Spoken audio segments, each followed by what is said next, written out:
welcome to this episode of the Alien Familiar RPG Podcast. I am Clayton. I'm Hayley.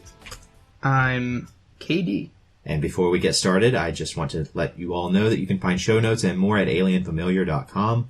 You can email us at alienfamiliarmedia@gmail.com. We are on Facebook. We are on Patreon. So if you want to help us out with hosting costs, any help would be greatly appreciated. You can find us at patreon.com/alienfamiliarmedia. We have a small group today, and we're going to be just talking about a few random things, but they're all going to be along a theme, and that theme is things we hate and why we hate them. So, who's going to start this hate fest? The voted most hateful in the class. I vote KD. Me, most hateful? What did I do to who can I get a list of people that voted on this? All 4 of our fans. You've been voted most hateful. Wow. Most salty maybe, but I'm most hateful. Well, that's your crown. It's just a bunch of salt shakers that we place on your head. I wouldn't wear anything less. Well, I think that's fair then. If I'm most hateful, you are most spiteful. I wear it with pride. And Clayton, you are most even-keeled.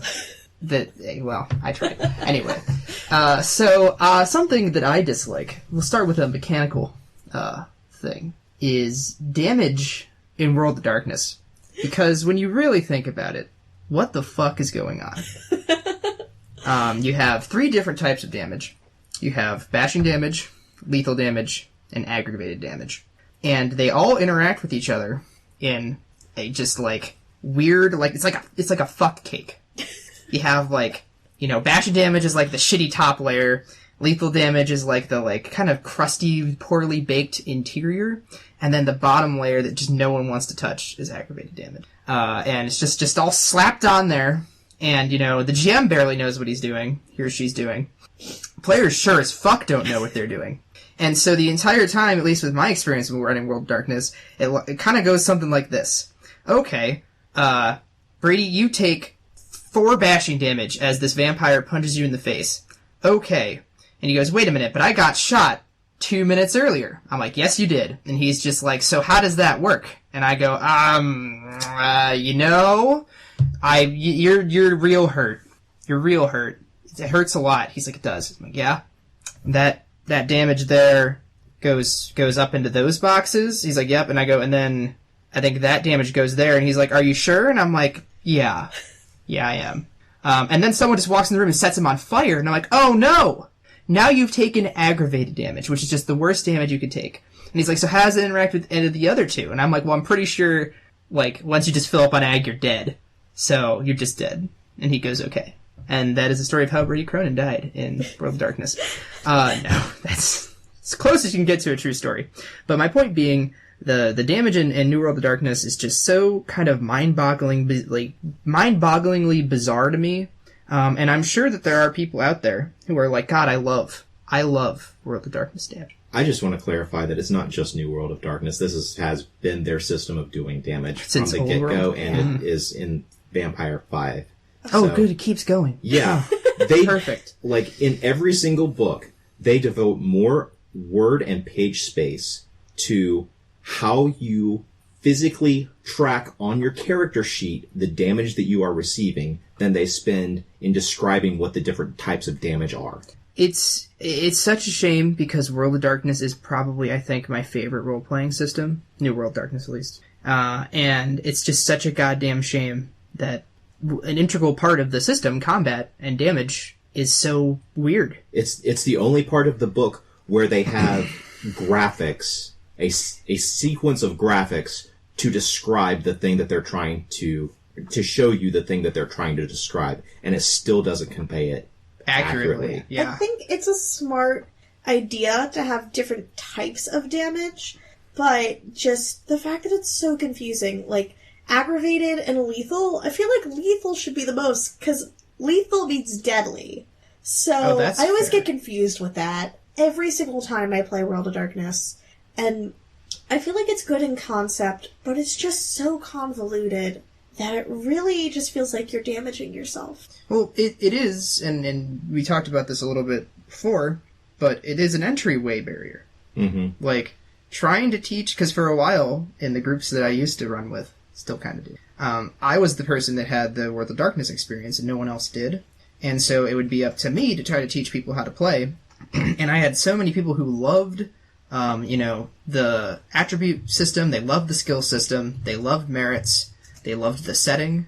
But then as soon as combat would start, and we got away from bashing, because on the surface, I think bashing is easy enough to understand. Mm-hmm. It's only when you mix those other things in there that it gets... So, like, you could do a bar fight just about fine, but the instant you start, like, getting swords or knives or guns in play, or, supernatural abilities, like, all that just goes out the window. And I had so many people that were just like, yeah, I really like this, but, like, I feel like I can't keep up with combat because I have no idea what I'm doing. Yeah. Now, little did they know, I didn't know what I was doing. But, point being, that mechanic is one of the least mechanics that should be an entryway barrier. Mm-hmm. Yeah. For Eclipse Phase, it's like jumping is an entryway barrier. But that's because that's a fucking broken mess. World of Darkness at least has some other things going on for it. When we did the Mage game set in the Fate anime universe, like, I was really happy with the way I built your guys' servants. Mm-hmm. And then the servants started taking damage, and I was like, oh dear God, what have I done? You let the genie out of the bottle. Yeah. And, how does it go back in? Yeah, because that's fair, because those were, like, some titans that could just really take some hits. And so, you have all these fucking boxes. It's like, what do I put in them? And the problem is, and it's definitely led to, like, some strange... Because also, and we can maybe start transitioning this, but, like, healing in that system as well is weird. Mm-hmm. Yeah. Because there's not really ways to heal in combat. And healing outside of combat, unless you're a supernatural, takes forever. And so there was a game I was running, Xenohex is what it was called. One of the players in that game got real... The whole thing was like they were a TV show that kept finding actual spooks instead of, like, making them up. And it's a pretty common idea, but I thought it was fun. Anyway, someone took a massive amount of damage in the session before that, and I was trying to have a chronology here. Mm-hmm. I'm like, well, it's only been about 2 weeks. And this guy's like, I took, like, almost all my boxes of lethal. Like, I'm not going to be fully healed. And I was like, well, I guess we're setting this in a hospital then, because, like, I don't know what else you're going to do. And this poor fucker, like, could barely move the entire session. Mm-hmm. And I did hand wave a lot of it, because obviously I want people to have fun. I wasn't a total strickler being like, well, you can barely move out of your hospital bed there, Chief. Like, I don't think you can be running around. But, like, it definitely, I think, was a barrier to fun. Mm-hmm. Because I think, to a certain extent, right, Clayton, you ran a game set in a hospital with real head injuries. Yes. That was a lot of fun, though, partly because Apocalyptia has a, like, more manageable both ways to deal with pain and a pain system in general. Mm-hmm. This was just not fun, because, like, this guy couldn't do anything. And so could, like, half the party. And I had, like, a Michael Myers stalking him around this fucking hospital, and the poor bastard was, like, in a wheelchair getting pushed by another party member. Like, yeah. That's the start of my hatred. Yeah, my main issue with healing is that you either do video game mechanics for healing, in which you just, like, healing is nothing. Healing is just a moderate inconvenience that you've got to take some time to do. And, like, in D&D 4th and 5th edition, you do a long rest and you're healed up. Mm-hmm. I absolutely hate that. But I also hate, like, games that... my biggest issue is just that the games that are supposedly realistic, where it takes a lot of time to heal up from a serious wound, like a broken limb in the game really does take weeks to mend, is kind of tied to another point that I want to talk about, and, like, that the time frame of games are never conducive to you actually taking the time to rest and heal. Actually, I mentioned, like, non-magic healing as my point, but actually the real point is that the amount of time that takes place in games. I don't like, for instance, a D&D game where the characters start at level 1 and presumably you play the game until, like, level 20. In-game time, like, 2 months have passed. because players are just constantly go, go, go, go, go, go, go. Mm. There's no such thing as, like, taking downtime to do anything. Yeah. Yeah. It's something I've seen multiple times. Some players are better about it than others, but it's players never want to, like, if there isn't something immediately going on, the players want to start shit. Like, the characters themselves, because I feel like if this were using real world rules, your characters would want to spend some time just kind of relaxing. Relaxing isn't anything that player characters do ever. Right. Like, if I as a game master tell a bunch of players sitting around the game, okay, we're gonna have 2 months where nothing happens in the game world, the players cannot stand that. Sure. The morning after, like, the adventure, they're going out and they're like, well, I don't have anything to do, so I'm going to fucking go rob a bunch of people, even though we're supposed to be heroes in this campaign. I can't sit by and idly do nothing for literally, well, like a session. Not even a session, just in-game time. Like, as a game master, I can say, okay, 2 months pass, and that's the end of it. I can say 2 months pass, this is kind of the things that the rumors that you guys hear about in the world. And, okay, everybody's up to speed. And I've been in games where I've had players like, no, I don't want 2 months to pass. I want to start doing something every single day, and I want to go into detail about what I'm doing every single day. And that's when, like, players are off the leash. They do the most damage, not only to the narrative that I'm trying to construct, but also to their own reputations in the world. Yeah. That's certainly a fucking peeve.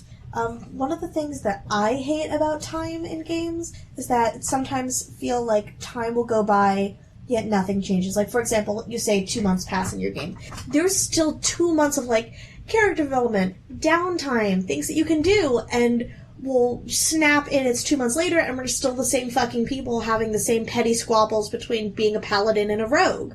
And, like, one of the things I like about a lot of games that we play is that I feel, even with, like, small downtime, you see character growth, but players who are incapable of taking their character into the larger world of the narrative really pisses me off. Where it's like, nope, this is the character I'm playing, they will never change, time doesn't matter, I've been the same, I've been adventuring with you guys for 4 years, but I'm still that same asshole. Fucking hate that. Yeah, I still hate certain members of the party. And why are you still with this group? What in-game excuse do you have to still be grouped with these people that you hate after 4 years? That's another thing I hate, when you don't have a reason to be a party. Mm-hmm. That is awful. And especially when you're only sticking around to, like, play pranks on your people and to get them away from the narrative. That's just being a dick. Don't do that. That's why every single game that I run, whenever I give you guys character questionnaires, one of those questions is how do you know and how do you get along with the other players? Yeah. Or other characters. I hate the first session because it's, you meet in a tavern, you're strangers to each other. What's the contrivance that you're all going to go on this adventure together? I hate that. I've definitely tried a couple different things on that front. For one game, I remember we all wrote each other into our backstories. Mm-hmm. That gave us all a reason to know and like each other. And we were just like this weird, big, extended group of people. That worked just fine. But unfortunately, the game master for that game likes to, like, not so much so party Discord, but she likes to sort of get everybody, like, pumped up, you know, and ways to do that would be to, like, offer a player one thing that may, like, inconvenience the party or kind of screw over someone else. And unfortunately, that's her style of how she does that. Mm-hmm. And she runs all her games like that, and it's great, you know. But that game she thought was a bit of a failure because no one would betray anyone else in the party because we had, like, not only written everyone into the backstories, but then we had, like, 4 or 5 sessions to, like, in-game re-solidify those deep ties. And so anytime, like, someone would be like, hey, you want power or you want, like, more money? They'd be like, no, like, I can't betray those people closest to me, and it drove her absolutely nuts. But I think that is a problem. Obviously, I think that a lot of people aren't sure quite how to bond properly, especially if you have that paladin or rogue issue. I mean, that's always a problem. If I'm running a game, I like to try to give people a reason to stick together, and if they don't want to do it, then I probably will talk to them outside the game and be like, hey, this is a party game. Like, you need to have a character that's going to work condusively with the party. And if that's not happening, then you need to roll a new character to lead the game. Mm-hmm. And just sort of how I've started to approach that, because I ain't got time to deal with lone wolf bullshit. I don't. Mm-hmm. Like, and neither do other people in the party, because you know what? We're all adults here. We all work. If we only have a certain amount of time each week, and I'm sure you understand this quite well, Clayton, to play this video game, to play this game, this social activity, you should not be taking up time to do that whole thing. Now, every once in a while is fine, right? Like, if there's a exclusive in-game reason, and I'm going to cover my ass by saying this, like, in Kyle's game most recently, my character found out that some bullshit was happening with the monastic order that raised him, and it was this big focal point. And so I did have to step away from the party, just because in that one moment, like, that is what the character would have, like, had to do, but it wasn't like I then, for the rest of the next couple adventures, was just like, I don't go back, like, I'm just staying with the more order doing things. I think that's a little different. And I need to cover my ass, so here I go. But, yeah, like, I think, no one's got time for people to be, like, doing that stuff, and I think that needs to be something that's told pretty exclusively. Mm-hmm. Also, I agree with both of you on the time thing, because, like, that's such an important part for you getting to know your character. Like, the way that I have sort of found myself is, like, in bigger groups, I find myself sort of, like, thinking about what my character would be doing, and, like, it's developing in my head, and, like, my character's getting fleshed out, even if I'm not actively doing anything. Mm-hmm. I've talked about that game that I was in that had that very, very controlling GM, but one of the things that he did, for the most part, do relatively well was, after every major arc, we would have, like, a session and a half of downtime, which would be about a week or two. And, if you took a lot of damage, you'd be in the hospital, and there would be things for you to do in the hospital, but, you'd be stuck in the hospital, like, you got pretty fucked up, Hell, like, it would even be, and that's also party dynamic, too, right? The players have to be okay with not, like having things to do that are not, like, the next adventure. Yeah. I remember one of the sessions, I had a backup of paperwork. I was the leader of this group, and so I had a fuck ton of paperwork to do, and so I'm just like, yep, I do paperwork, and, to his credit, he made doing paperwork relatively entertaining. But, I think that, and that was obviously that person's strength. That person obviously had a lot of weaknesses too, as we've covered, but that was a strength of his. And but again, I think that there's a marriage there of the person that knows how to really run downtime the right way, and players that are okay with being active in the session, but it's not time to do the next arc or plot yet. Like, it's time to talk to someone, or go on a date, go grocery shopping. Like, hell, there's a tavern in town that you've really wanted to buy, and you got enough money from the most recent adventures. Maybe it's time to start a business opportunity. It's just stuff that fleshes out the character and stuff. But I think to get that to work right, you need to have that perfect marriage. Well, this wasn't on our list of topics. Then we can't talk about it. Well, yeah, nope, okay, illegal. Go. You're gonna have to leave my home. That last thing you said reminded me of something else that really bothers me, is an unfurnished world, where it feels like the only thing in the game is this plot line. So we can't go explore that tavern, or we can't go try and, I still have my job that I do outside of the thing. Maybe I want to go check in really briefly with them. Like, I really don't like things that feel like there's video game barrier walls, where it's like, this is the only thing that's been created, and I refuse to improvise or acknowledge that anything else exists other than my plot. Or similarly, like, you guys are in town and all of the NPCs are just kind of standing in their spot, like the way that it used to happen in computer RPGs. They stand in a spot and they wait for you to come up and interact with them. Hello, traveler. And the entire world is like that. Unless it's like a horror game, I don't want that. Would you like to buy a potion? No. Very well. See you later. Hello, traveler. Would you like to buy a potion? Ah, yes! This is a good deal. Farewell, traveler. Yep. I hate that. But, and Yeah. also NPCs that are all the same. Like, I know not everybody can do voices. I have 2 whole voices in my small-ass register. But I still feel like you can make NPCs unique. You can make them different. They all don't have to be a pretty magical elf maiden. Like, you can have other characters in your world. All of my NPCs are pretty elf maidens, including the party. It's all just pretty elf maidens. Everyone, yeah. The local blacksmith is, as well as the nobility, and the antagonist. That's just the whole thing. I mean, I don't understand why that's a problem. Is that an issue? I mean, I don't have anything against beautiful elf maidens, but, like, throw in, like, a tanker, just give me diversity in your characters, because if you put in enough time to have a diverse story, the people who inhabit your world should be diverse too. Do you mean, like, diversity in that, okay, in this town, the shopkeeper is a human woman who is in her mid-40s, and then the next town over, the shopkeeper is a gnomish male who is elderly. Do you mean like that kind of diversity, or are you talking about diversity in the way that the game master presents that? I feel like they're intertwined, in my opinion. If every single tavern that you go to, there's the one person who runs it, who's been there that whole time, and they're a sassy barmaid, that's every single bar, and then no bar is unique, and you have no reason to go in there.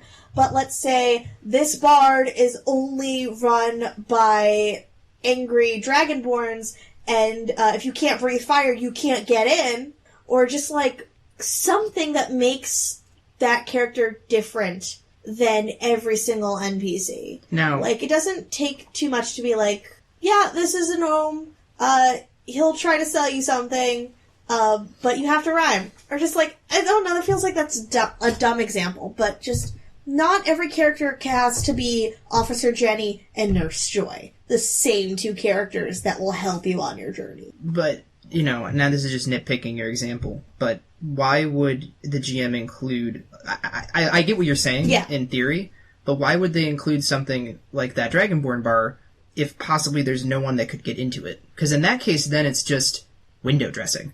Are you kidding me?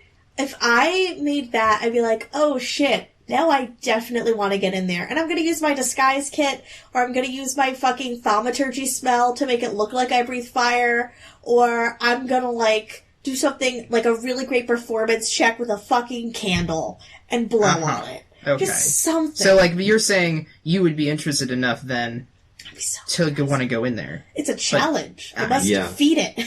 Interesting. The most surefire way to get the player characters to do something is have someone in character tell them they can't. You can't do this. Well, yes, I can. I mean, I get that. I just feel like... So in short terms, fight me, Kyle. Okay. Alright. I have a lightsaber in my hand. Podcast viewers, this is happening right now. I'm about to bludgeon Hayley to death with a flashlight. I'm sorry, I can only take lethal damage. This is going full egg! Now that that's over with. This speaks exactly to what I'm talking about. In that situation, Hayley assumed that she had a higher statistical number than me, and she was wrong. But, because she's dead on the floor. That voice you're hearing right now is a recording that Clayton and I prepped, just in case this should happen one day. And thank God, Clayton, that was excellent foresight on your part. That way we could finish the podcast before either of us get in criminal trouble. That's the most important thing here. But it's mostly just Hayley laughing, which is the best part about it. I don't even remember how we captured that noise.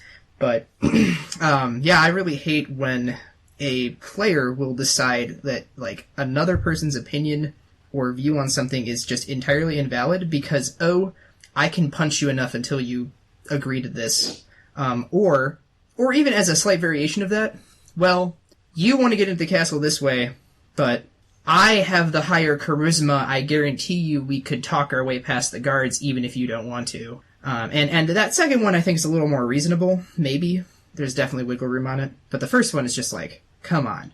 We're not doing what you say just because you have the most followers or you have the higher number of, like, strength or, you're really good at shooting people. Like, that's not what you do in collaborative storytelling. Yeah. It can't just feel like one person's the protagonist and everyone else always has to do what the other character says. It's a party for a reason. Yeah, you're all elf maidens. Like, I don't understand why you would feel as though one person's the protagonist in a completely uniform party. Yeah, that's something that really bugs me. You know, I'm not saying that the reason I was gonna kill Big Smile and the reason I killed, Fuck you! You know, someone else was because someone had the most guns and someone had the most followers. I wasn't gonna use them! I hate you. I hate betrayal. Just pure, utter betrayal. Interesting. To be clear, Clayton, I didn't think you were throwing your weight around. Someone else, on the other hand... I never did, and name one time I threw my weight around in that game. Once. I had never... Okay, the only time You walked into our, like, what was it, first or second ever council meeting? Yeah. Not only disobeying the, no weapons rule... That was explained afterwards to me. But also flanked by, like, 6 Amazons! Yes, because we're a family and we do everything together. I wasn't trying to intimidate you, I was trying to include my sisters. I ceded my point as to why we had to shoot her in the head and skin her alive. Actually, you were dead when that happened, luckily. We were very merciful. You still... Quick is merciful, huh? But here's the thing. You didn't tell me as a player. I hate it. I think that's my thing. I don't like player secrets. Character secrets are fine, but player secrets can go right up and fuck themselves. Well, in that situation, well, I normally would sort of maybe... Actually, you know what? I don't agree with you, but we can get to that in a second. Okay. In that particular situation, that was because that was... Traumatizing to me? Yes. Well, no. I'm sure that was the case for you, but, like, that was a pseudo-competitive game. And so, in, like, Mage, Clayton, we had to keep secrets. You weren't in that game, I don't think. Yeah, no, fuck that. We had to keep secrets because that's just how the game worked. And it was sort of like that game. In general, player secrets, I think, suck when they come out, and you definitely feel the sting. I have been betrayed a number of times.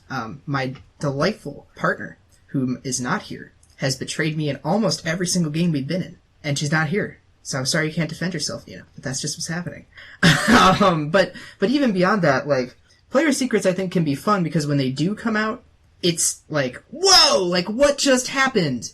You know, like, you were, I mean, like, it would suck if you were, like, colluding with the big bad, you know, but, like, you show up having learned a fighter skill that maybe you out of character got it through a level up, you know, but in reality, maybe it's like, oh, well, I was off training with, like, this knight or something, but you couldn't tell anyone that, so that's kind of a cool moment, right? I know that's a lesser example. Mm-hmm. Well, I guess, my argument is that character secrets that are active in the story, I feel like, yeah, of course, if I'm colluding with the evil bad guy, I'm not gonna let any of you know until it happens. It's like, wah ha ha. But when someone's character is literally dead, you can be like, oh, by the way, out of character, I'm sorry. In character, you don't know. And I'm like, cool, that's something I can play. But don't lie to me. Everyone's like, wow, and the whole room was like, wow, that cannibal attack sure was something. I was like, wow, yeah. And then you waited 6 months. You could have at least told me when the game was over, but you didn't. Haley, there's a couple things here. One, that assumes I'm sorry that I did that. Wow. Which is not the case. And two, we needed to rally against the Bloodfucks, and that was the easiest way to get the whole town motivated. That is also fair. No, It was for the greater good. It was for the greater good, Haley. Your sacrifice led to a temporary reversal of fortune for us. You should watch the Star Trek Deep Space Nine episode In the Pale Moonlight, and you will understand why he had to do what he did. I had to, Haley. I didn't have a choice. My hand was forced. No, I don't know. I think players' secrets are, like right now, there's one that I know of on accident, but I'm not supposed to, that's going on in a game I'm in, and, like, one of the party is, like, going behind our backs to try to kill someone. And, like... Now I'm very nervous. Is it Nina R's character? Is it Nadani? Well... I wouldn't put it past her. Which one? Both are Raumir. No, it's no one in this group. It's in a different group of people. But, like... and I know that's happening, but, like, I'm not mad about it. Like, in character, when it comes up, I might be like, what the hell? Like, you went behind our back. or something. But, like, I'm just happy that person that's doing that is, one, stepping out of their shell in a way to do that. Because it takes guts to go behind the party's back, as much as it sucks. Yeah.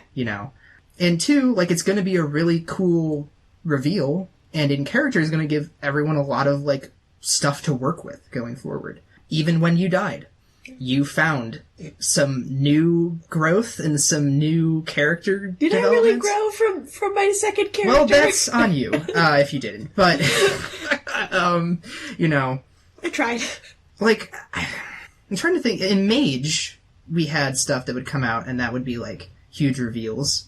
Mm-hmm. So I don't know. I think we're gonna have to agree to disagree on this, because I think player secrets, I think they can be fun, but, I don't know, there's just always something about, like, people keeping secrets from people that is always irksome to me, but I do see your point. Like, character secrets are fun. That's what gives people motivation. But I did want to touch on something that you mentioned, which was, character growth, and specifically players who refuse to grow in the characters that they play. I used to be pretty bad at that, but I've tried. Not always successfully, but I've been trying. And I know that some people have pet peeves about someone's like, I am always going to play a bard. I refuse to ever fight. I will only play pacifists. Or people who are like, I'm only going to play rangers, no matter the setting. Just people who are really incapable of trying new things. Yeah, I don't begrudge somebody who tries, and then they just can't do it because they don't have the tool set for it. But there are some players who they only ever play Dungeons and Dragons, and when they play Dungeons and Dragons, they only ever play Elven Thieves or Elven Rogues, or Elven Maidens. Elven what? Elven Maidens. Well, everyone's Elven. That's not a class, Hayley. That's a race. That's a lifestyle choice. In first edition, it was. There was a maiden class? No, an elf class. Weird. Yeah. Huh. The races weren't races. They were classes. Huh. That's weird. I didn't know that. Yep. Interesting. I agree with you. I think that all of us at this table have a trope that we maybe fall into. Femme fatale. Yeah. I'm always a detective. Clayton. I'm almost always the nice guy, except when I play Seth Big Smile. You're not wrong. Super fair. And that was me stepping outside of my comfort zone. But here's the thing: is we've all tried to. And Hayley, you know what? I'll even say this. I'll give you some praise. Wow. You have in fact succeeded the times that you've tried, for the most part, too. And I'm not saying that to be harsh. Like, I've tried and failed, and I've tried and kind of succeeded. Like. Yeah. Very rarely, I think, and maybe you can agree with this, Clayton, considering, like, your exception is, like, the one time you had this big success with this. Mm-hmm. Like, I think it's very rare to really try to, like, it's, it's easy enough once you've played enough games, I think, to, like, go a little bit outside your comfort zone, right? But, like, a complete and total differential, I think, takes a lot, and it's rare. We talked about characters that are most different from us a couple podcasts ago, and like Shale, that character I mentioned, the like super confident, never shuts up, bizarre charisma character, was I think the biggest step out of the box for me, and was a success. But that's the only one that I have. Just like it seems like Big Smile is your sort of So that wasn't even a backhanded insult, like or a backhanded compliment. I think that it's hard. It's hard to try to test yourself, but it's important to do that. Yeah. To try and push yourself. If you're just coming in, I like backstabbing people and like stealing gold. That's fine as your trope. And that if you're doing a one shot or you really, really, really can't think of something, it's fine to fall back on that. But like getting that in every setting, in every game, like imagine going to that character that you described, Clayton, and handing him an Apocalyptia sheet. And having him ask you, well, how do I make this in that? Mm-hmm. And then you're just like, there's so much else. There's so many other things you can do. Come on. So. On the opposite spectrum of character concepts, something that I think out of all the things that bothers me the most are joke characters in serious games. I cannot stand it when we're like, I am playing this character who I've written backstory pages about, and they're really going through like a personal struggle, and then the next person comes in and they're like, I'm Bilbo Bagdorf.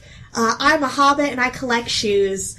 And it's because I have a weird foot fetish, and I'm not going to let any of you forget it. And it's just completely shifts the tone, where everybody else is trying to, like, actually do shit, and the other one is just like, I have a catchphrase, I'm only gonna say my catchphrase, and I'm only gonna do things that involve my catchphrase, and I fucking hate it. So it sounds like you're describing the Ball character in My Hero Academia, which I think I might be the only person that knows that. But to the audience, there's a show, it's an anime, about a class of superheroes. It's kind of like Sky High, but like an anime, and it's very good.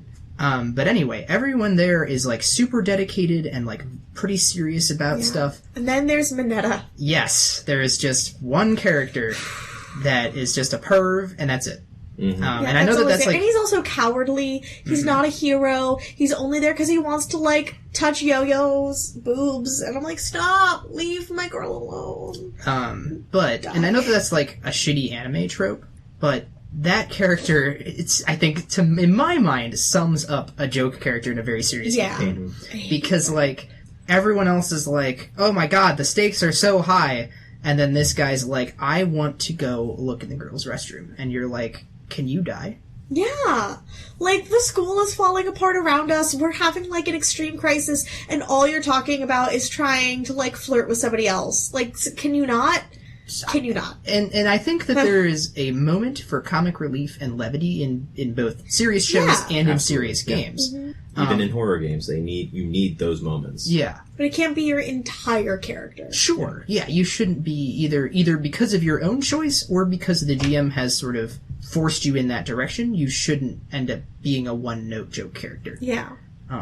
Yeah, because I think it is important to have those moments of levity. But, you know, I'm sure Kyle's told that story in the podcast of, like, the one-armed wrestler that just threw weights at people in a horror game. Like, yeah. So, don't do that.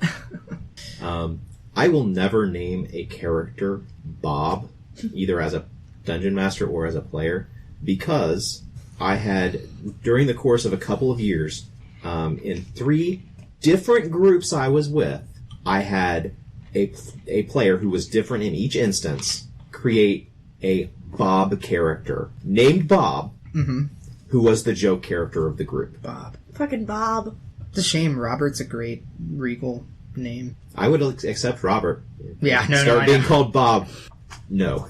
I'll have to remember that in case we ever do to avoid naming someone Bobby or something.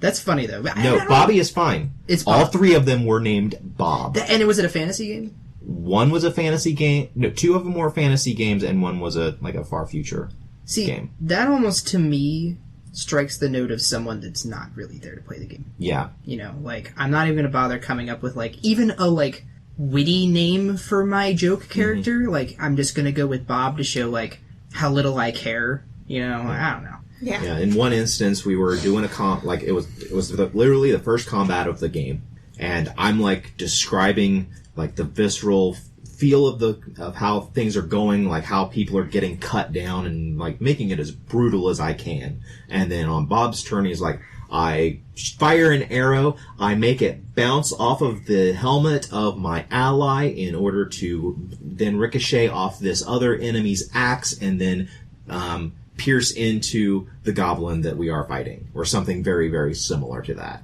And it was completely opposite of the tone that I had spent every other character's initiative, going into gory detail about how these attacks were basically eviscerating each other. So just a character who, from the onset, is just antithetical to the tone and the mood that you've established for the game itself. And you know what? If you're gonna play a joke character, the least I feel like you can do is be a plot hound. Mm-hmm. So at the very least, then there is a compromise of, like, you're being the opposite of the tone, but you're not at the very fucking least taking away from the story. Mm-hmm. If you're gonna be a joke character, be the one from National Treasure. Which one was the joke character? So, the joke character... The joke character was the Declaration of Independence the whole time. The hacker, he was the worst, but man, was he a plot hound. Yeah, I love him. God bless him. Nicolas Cage was certainly not, because in his interview about that movie, he felt as though he really brought something new to the genre. I can't tell if you're joking or not. I love Nicolas Cage both ironically and unironically, because that man, there's a really great GQ article that you two should both watch, and that everyone listening to this should watch, in which he talks about some of his more famous roles. Mm-hmm. And no matter what role he's taken on, he felt the need and he felt the calling to try to inject something and like really into the role. Even National Treasure, even Wicker Man, like all of these, he felt as though he was trying to like kind of push the envelope a little bit and bring something new to like kind of a stereotypical role, which is bizarre because you look at some of those and you're like, Nick, what are you doing? But yeah, no, that man, he brings his all to everything. I can't say he doesn't. You've got to admire a person who is facing bankruptcy and they have the choice of either stop wasting all of their money or just do the movies that earn you so much money that you can't spend it all, and choose the option of, I'm just going to earn more money than I can spend. Yeah. God respect Nicolas Cage. It's pretty crazy. But anyway, yeah, so be the Nicolas Cage. Yep. Be not the Nicolas Cage. the Bob. Yeah, not Bob. Or I'm trying to think of an actor that just phones it in. Johnny Depp as of late. Oh yeah, Johnny Depp's super fun. He's also, a domestic abuser. Yeah, so. fair. Snaps. Rushed Yeah, endings. what a great note. Okay, But that was a good game, guys. Rushed endings can go straight up and fuck themselves. And I know that Clayton has some objections to it, but I hate when we've been into a game, we're 3 hours in, we're all pretty invested, we're at like the pinnacle of like a battle, and we're all really excited, and then someone's like, oh, gotta go, and then it's like, oh, okay, you shoot him, he's done, we'll meet next time, guys, cool. I can't stand that. If it's like a one-shot, we've put all this investment into it, we've done the boss, we've figured out the puzzle, and then we get to the final part, and it's like, oh, this one-shot's running long, okay, rush, it's done. It's like, I want there to be some gravity in like the final thing, or someone is like, oh, I have to go, I have class, or I have something to do. But like, okay, you raise your bow, you fire your arrow, and next time when we meet up, we'll roll your damage, or something that like doesn't leave it on a flat line. In the instance where one of the players looks down and says, oh shit, I forgot to tell you guys, I have to quit 5 minutes ago. That's a shitty thing to do, and I completely agree with like how doing a rushed ending at that point sucks. Yeah. And try to avoid it. That's why if we have something like that before we even start playing, I let everybody know when our cut time is going to be. In our Thursday games, everybody knows what my cut time is. But if everybody knows that that's the cut time and suddenly we realize we are at the cut time and we're just doing a one shot, there's no other options. Yeah. Like our retreat, first day, I told everyone, okay, midnight on Thursday is when this game ends. And we got to 11:50 on Thursday, and we were nowhere near end. Yeah. And it sucked, but I had to rush that ending. I had to stop all of your stuff, like all the things that were going on, and with the information that I had, give a very quick narration of where I saw things as they were going to go. And I know I cut off a lot of you guys' player agency with that, because you weren't able to then go in and, like players always do, like manipulate things at every step along the way of the conclusion. Yeah. I had to take all the information I had right then, and with no new information, dictate how the end of the game went. I know it sucked. It sucked for me, and I know it sucked for you guys, because in a lot of ways your characters got cheated out of what you were working on accomplishing. But that was the deadline, and everybody knew it, and I felt like I did the best that I could with what I had, but I know it was shitty, and I know I was not happy with it, and I know you guys weren't happy with a lot of the decisions I made. I think with the one shot, you don't really have a choice sometimes but to rush, because time gets away from you, and you don't get through the stuff you want sometimes, or other stuff's going. I mean, the New Year's, the New Year's one shot was huge. It was like 10 people, and there was 2 GMs. Me and Kenny were both running it, but like we ran out of time, and we got bogged down with stuff, and then, with a huge amount of people, like I would rather have a rushed conclusion than no conclusion at all, I guess. Like, I would have felt worse in that situation had I just been like, Yep. All right, roll combat, and we hit the time. You do your damage, and then that's it. No, nothing. Like, you just left in perpetual limbo with a punch being thrown. Like, that... Yeah. That to me is just not... Like, I understand that sometimes it's necessary, but I'm not gonna lie and say it doesn't fucking suck. Sure. No. You're allowed your opinion. I feel that one-shot one on a spiritual level because, like, it's so hard to end a one-shot on time. It's so hard. Like... And if you're, like, at a convention, you have literally 4 hours. You cannot stay there longer because you got somebody else who's coming in to play. And they paid money just like... you and your people paid money for that 4-hour slot. The people coming in, they paid for it off, or they paid their money for the next 4-hour slot. You can't stay there. You have to end. Yeah, that's fair. I've never played a game. Next time it's Origins, right? Mm-hmm. Next time at Origins, I actually want to go to panels. Let's talk about, like, just the in-character info dumps. Yes. Can we? I try, like, when I'm Game Master, I try to avoid this as much as possible. I always try to have some information that the players have at the start of the campaign that gives an overview of the world and gives them some information, like, for instance, in a D&D game, like, if I have enough prep time, if the characters have been made and I have access to the characters before we start the campaign, like, say we do a session 0 where we make characters, and then the first session we actually start the game. If your characters, depending on what skills your characters have, like if your character has like Arcana or History or Nature or something like that, in the folders I give you guys with your character sheets and all of that and the general information, I will also try to include a few things about like how Arcana works in this world and what you can reasonably expect. Especially if you're running a game that's off the cuff, that there's not really a whole lot of prep for. I don't like it if your characters enter a new land and the game master calls for a roll to basically know some things about the land.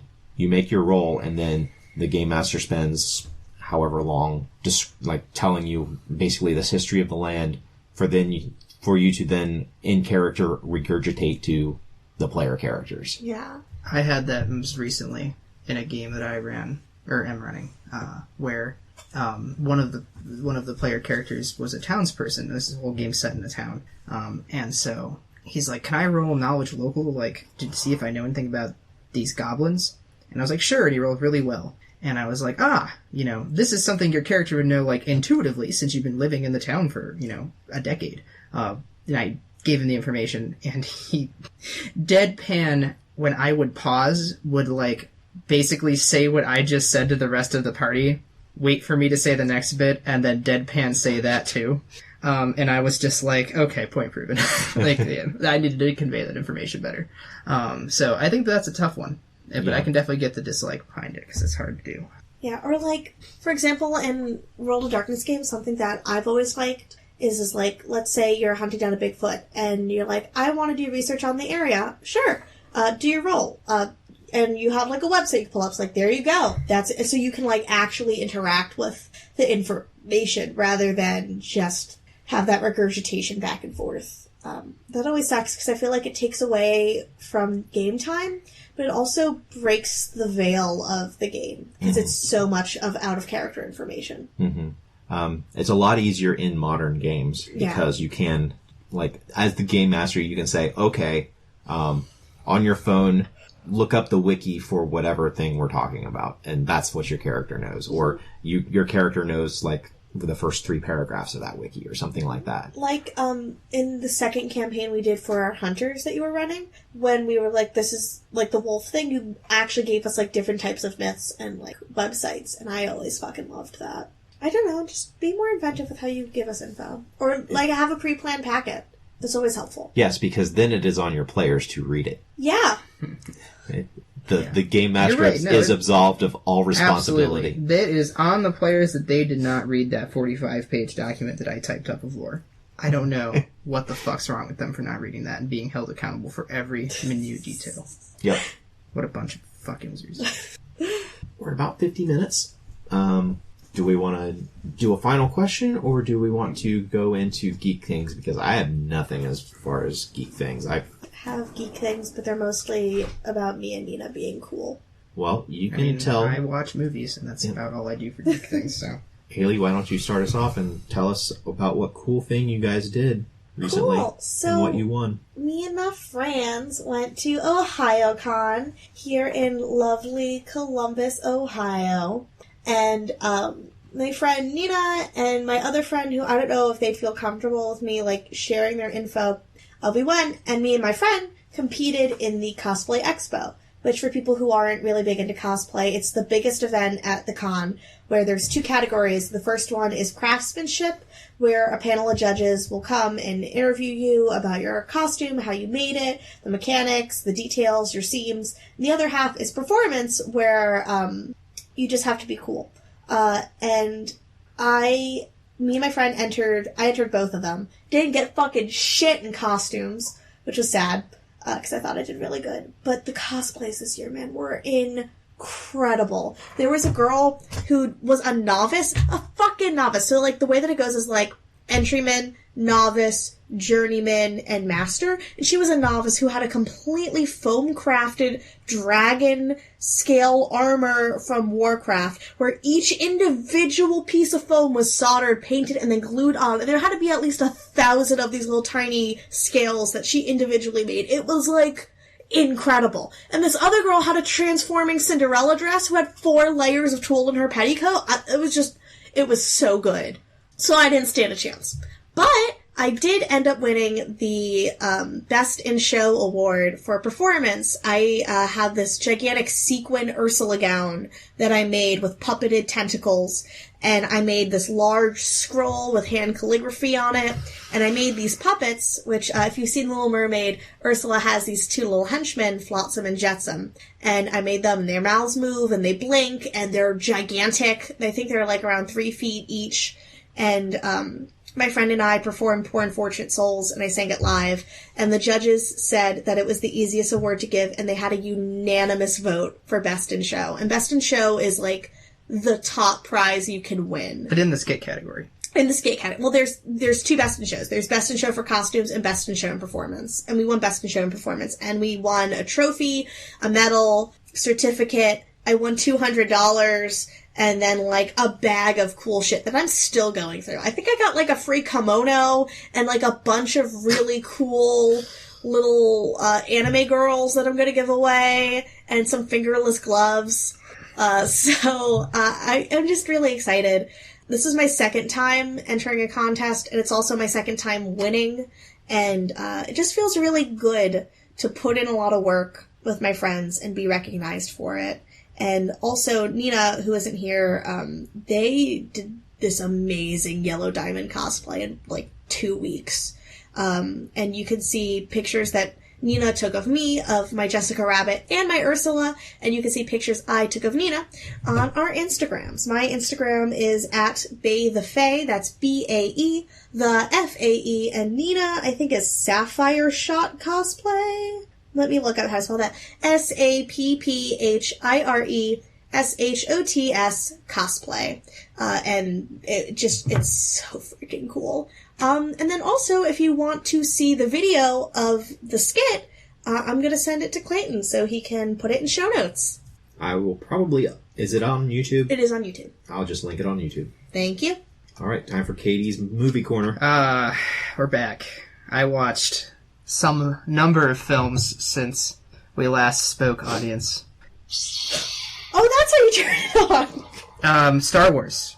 I didn't watch any Star Wars. But I did watch, I did see yesterday Into the Spider-Verse, which is a very good film. What did you think? It's phenomenal.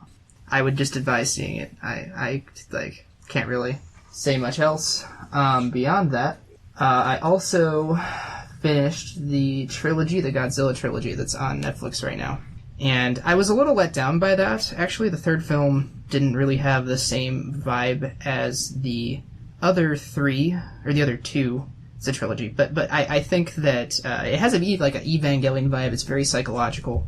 And I think that I went in expecting something that I shouldn't have. So I would still recommend the entire trilogy, that if you like monster movies and you like Godzilla, check it out, because it's very, the animation's a little weird, so if that's not your thing, totally get it. I would still check it out if you like those things and you want a more, like, cerebral take on monsters, because you can only really have Godzilla destroying Tokyo so many times. Or New York, I guess. We don't talk about that one. You're right. You're right. I also watched, I think it's called 211. It was a Nicolas Cage film where he's a police officer. That I'd only recommend if you want to watch a bad film. Because that movie takes itself way too seriously for the premise. What is the premise? The premise is essentially these mercenaries are trying to rob this bank, but Nicolas Cage and the rest of the boys in blue get in the way. And that it's just very generic. But rather than acknowledging how generic that plotline is, like, this film acts as though it's just truly revolutionary. Well, every Nicolas Cage performance is revolutionary, just pushing the envelope one step forward to the male. His performance was fine, but the film itself was not the best. But unfortunately, next time we speak, I swear I'll have watched better movies besides Into the Spider-Verse, which was fantastic. So check it out. The only thing that I've got is just that the season 2 of The Punisher is now available on Netflix. I haven't watched the whole thing. I've just watched the first couple of episodes. I'm pretty happy with it so far. So now that it has been released, probably about the time that this episode drops, Netflix will announce that Punisher is being canceled, because they're doing that with all of the Marvel properties. Like a week or so after the most recent season gets released, they're telling everyone that it's canceled because Disney is appropriating all of their properties for their streaming. Yeah. Sad. So after Punisher, we only have Jessica Jones season 3 before there's no more Marvel Netflix shows. So with that, we say we stop this bullshit and start rolling some dice. What? Spiderwebs. What an ending note.